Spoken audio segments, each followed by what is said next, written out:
मृत्युंजय महाकाल त्राहिणां शरणागतः जन्म मृत्यु जया व्याधि पीड़ितं गर्भबंधन। उज्जैन महाकालेश्वर अवंतिका नगरी जो प्रमुख तीर्थ स्थलों के आधार पर पौराणिक महत्व लिए हुए है और विशेषकर 12 ज्योतिर्लिंग उसमें से सबसे दक्षिण मुखी दक्षिण दिशा का महत्व इस दृष्टिकोण से है कि हमारे पूर्वज और हमारे ऋषि मुनि संतों जितने भी हैं जिनका देवलोक गमन होता है वो दक्षिण दिशा की ओर उनका वास माना गया है। तो मृत्यु लोक के राजा के रूप में महाकाल की बड़ी महिमा है। सवितमहे उत्तर वाहिनी च धीमहि तन्नो शिप्रा प्रचोदया। शिप्रा सर्वस्त पुण्यायाम ब्रह्मत्योपादिनी अवंतिकायाम च शिप्रा उत्तर वाहिनी। जैसे 64 कला है, 84 महादेव है, 9 नारायण है। क्या है? 9 नारायण, 84 महादेव, 7 सागर, 7 सागर है यहाँ। ये महादेव की लीला बसाई हुई है सब यहाँ पे। मार्कंडेश्वर ऋषि है, स्वयंभू, और जिनको भगवान यमराज आए थे लेने और मार्कंड ने शिवलिंग को पकड़ लिया था, वो शिवलिंग यहाँ पे स्थापित है। मथुरा, माया, काशी, कांची, अवंतिका, हरिद्वारिका, वशिष्ठ व सप्तपुरी मोक्षदायिका। मोक्षपुरियों में अवंतिकापुरी सबसे बुरी बड़ी बताई गई। उज्जैन के शिप्रा तट पे यहाँ पर अनेक देवता विराजमान है जो अनादिकाल से विराजमान है, जिनका शास्त्रों में वेदोक्त में उल्लेख भी है। ऐसे ही भगवान महाकाल के यहाँ पर सेनापति विराजमान है जिनका नाम है काल भैरव। कहते हैं उज्जैन के तीर्थ के जब भी दर्शन करते हैं तो तीर्थ के राजा भगवान महाकाल होते हैं और सेनापति भगवान काल भैरव होते हैं, तो दर्शन का अधिक फल और लाभ मिलता है। सेनापति यानी द्वारपाल, द्वार की रक्षा करने वाले, इसलिए यहाँ पर द्वारपाल में भगवान काल भैरव इस पूरे तीर्थ की रक्षा करते हैं कोतवाल के रूप में। और तीर्थ के राजा भगवान महाकाल है। 12 ज्योतिर्लिंग में से महाकाल ही एक ऐसा ज्योतिर्लिंग है जो दक्षिण मुख की ओर है, बाकी कोई ज्योतिर्लिंग दक्षिण मुख की ओर नहीं है। भगवान काल भैरव जो है, यहाँ पर काल भैरव को मदिरा अर्पण की जाती है। भगवान काल भैरव जो है साक्षात मदिरा पीते हैं। काल भैरव के साथ में भी ऐसे अन्य देवता जैसे कि माँ कामाख्या, माँ बगलामुखी और भगवान काल भैरव, ये सब तांत्रोक्त पीठ है जहाँ पर सिद्धियाँ होती है। और साथ में मदिरा इसलिए चढ़ाई जाती है कि भगवान तामसिक रूप में भी पूजे जाते हैं। भगवान काल भैरव, माँ कामाख्या, माँ बगलामुखी, इनकी 2 रूप में पूजन होती है, सात्विक और तामसिक। तो तामसिक में जो है मदिरा आता है। मदिरा एक बुरी चीज होती है जो भगवान को अपन अर्पण करते हैं, इससे सारा बुरा प्रकार का द्वेष अपने आकार रहता है वो सारा निवारण होता है। शरीर की रोग, दोष, पीड़ा, कष्ट के माध्यम से अपन मदिरा यहाँ पर अर्पण करते हैं। शराब अनादिकाल से समुद्र मंथन में से निकली है। महाभारत के 2000 पूर्व बना हुआ मंदिर है ये। राजा भद्रसेन ने इस मंदिर की स्थापना की है। शिव जी के तीसरे नेत्र से उत्पत्ति होती है काल भैरव की। काल भैरव की उत्पत्ति इस आधार पर होती है कि 52 जिस जगह इनकी ज्योतिष रूप निकलते 52 जगहों पर विभाजित होती, उसमें 8 जगह ऐसी होती है जो शमशान के उसमें आती है। जिस जगह खड़े उसे गंधर्व शमशान कहते। गंधर्व शमशान का अर्थ यह है कि यहाँ किसी व्यक्ति के मृत्यु के पश्चात अगर उसका दाह संस्कार होता है तो मृत्यु के आवागमन से मोक्ष की प्राप्ति होती है। चांस और दशाओं की दृष्टि से सबसे श्रेष्ठ समय काल की गणना यहाँ से होती है। जो काल के देवता यहाँ विराजमान है महाकाल, समय का तो निर्धारण यहीं से होता है ना। निश्चित रूप से ये बड़ा महत्वपूर्ण स्थान है। समशीतोष्ण जलवायु है, ना बहुत गर्मी है ना बहुत ठंड है ना बहुत बारिश है। दिन में गर्मी होगी, शाम को ठंडा होगा। पर्यावरण की दृष्टि से पूरे संसार में सबको समय के साथ में चेतना है। अभी जिस तरीके से हम पर्यावरण को, वन को नष्ट कर रहे हैं तो सभी जगह परिवर्तन हुआ है, यहाँ भी परिवर्तन हुआ है। लेकिन परिवर्तन के बावजूद भी प्रकृति ने हर क्षेत्र का अपना एक क्लाइमेट दिया है।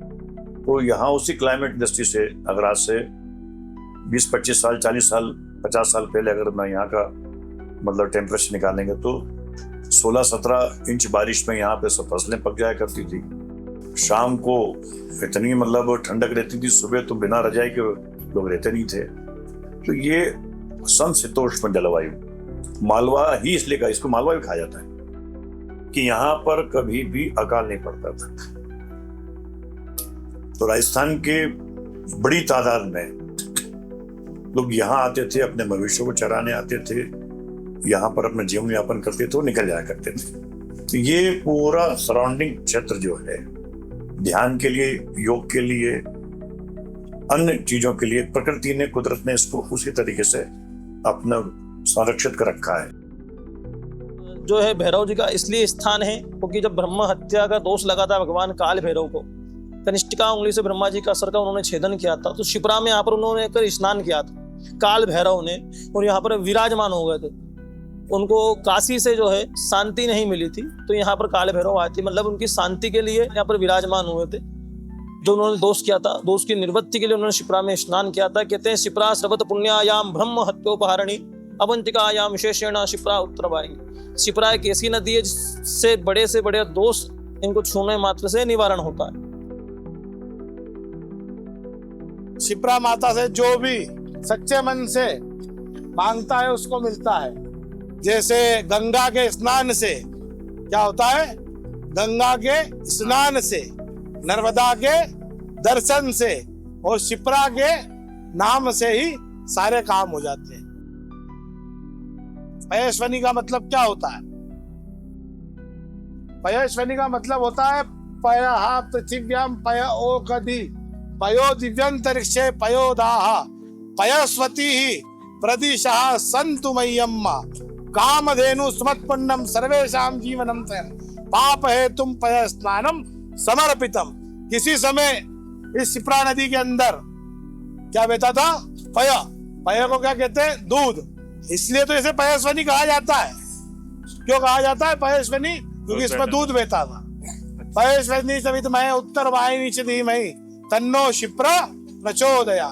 स्वयं जिस घाट पर आज हम बैठे हैं, लोग देश विदेश से महाकाल का दर्शन करने आते हैं। इनके दर्शन करने आते हैं प्रभु महादेव। पर भगवान ने हमको ऐसा जन्म दिया कि इस घाट पर स्वयं भगवान महाकाल सावन भादव में आकर विराजमान होते हैं। इसलिए इसे महाकाल पेड़ी भी कहा जाता है। यहाँ पर जिस जगह पे भगवान की पालकी विराजमान होती है, वहां पे काल चक्र बना है। क्या बना है? काल चक्र। काल चक्र क्या है? जो काल की गणना करता है। काल जो चक्र चलता है, समय जो चलता है, जो चक्र बना हुआ है, वो सब यहाँ से ही चलता है। कहाँ से चलता है? अवंतिका नगरी उज्जैन महाकाल से। शिप्रा नदी में सभी जगह आप जाते हैं तो कुंभ लगता है। क्या लगता है? 12 साल में 6 साल में कुंभ लगता है। यहाँ पे जब सिंह राशि का सिंह में प्रवेश होता है, क्या होता है? सिंह राशि में सिंह का प्रवेश, तो यहाँ पर सिंहस्थ बराता है। 12 साल में एक बार सिंहस्थ बराता है। कुंभ पेड़ी है, अमृत जल का है। और श्री रामचंद्र भगवान त्रेता युग के समय, त्रेता युग में अपने माता पिता का सकल इकोत्तर पीढ़ियों का पिंडदान तर्पण करा इस राम घाट पर आकर, इसलिए इसका राम घाट नाम पड़ा। मन को शांति कहाँ से मिलती है? प्रभु के ही नामों में मिलती है। और बाकी जो करना है करने वाला तो वही बैठा हुआ। कर्म भी प्रधान है। कर्म करना नहीं जानता है उन्हें कि भगवान सब कुछ दे देंगे, लेकिन एक आस्था से जागृति हो जाती है तो काम तो उसको करना है। कर्म करना तो उसकी प्राप्ति तो होनी ही होनी है, लेकिन साथ में एक सहारा किसका लग गया? मैं उज्जैन गया था, हमारे भोले बाबा ने कर दिया। कर्म आपने किया है, लेकिन एक आस्था किसकी बन गई? भोले बाबा की आस्था बनी। उनकी वजह से और ज्यादा मन में गति लगा। कर्म का प्रचार आजकल क्यों हो रहा है? क्यों इंसान कर्म करना नहीं चाहता है और भगवान दे दिखाने के लिए? जरा विवेक, धर्म की प्रति आस्थाएं क्यों बढ़ रही? केवल महाकालेश्वर हमको धन दे देंगे। कर्म नहीं करना चाहता, केवल भगवान की आस्था रखना चाहता है। भगवान हमको दे दे। वृंदावन पहुंचे, राधा रानी हमको दे देगी, कृष्ण भगवान हमको दे देंगे, जबकि कर्म प्रधान है। अगर कर्म करोगे आप, क्या प्राप्त नहीं होता है?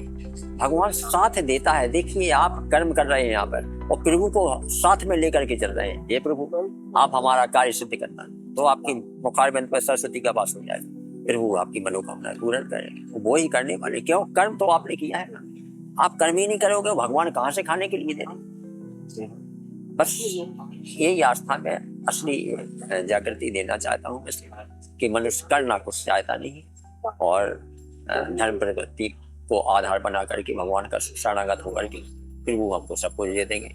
राम हो या श्याम हो या ब्रह्मा हो या विष्णु हो, कोई भी, मैं उनसे मांगने के लिए जाता हूँ। मैंने धन मांगा है, प्रभु को कभी नहीं मांगा है। और जिस दिन प्रभु को मांग लेंगे उस दिन सवेरा हो जाए, नेत्र ऑटोमेटिक ही खुल जाएगा।